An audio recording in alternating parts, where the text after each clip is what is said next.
This woman was preparing to marry a man in a vegetative state. When her ex-boyfriend found out, he immediately showed up at the wedding. He walked straight up and pulled the woman away from the ceremony. At that moment, the groom's mother offered the woman $1 million.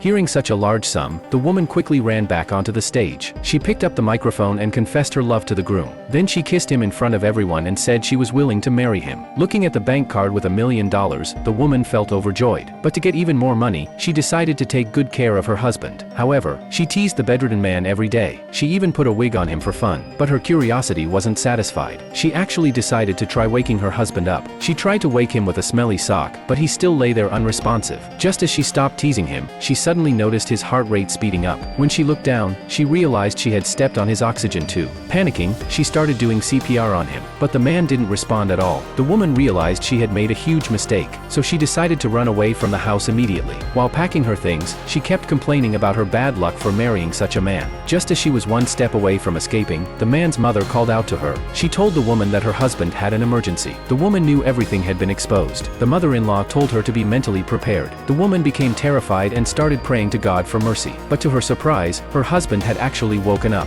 However, he had lost all his memory. He was like an innocent little child. The groom's mother apologized to the woman, saying it had delayed her life. But the next moment, the woman happily hugged her husband. She expressed her love for him openly. The mother-in-law was deeply touched and gave the woman 3 property deeds. At that moment, the woman hugged her husband even tighter.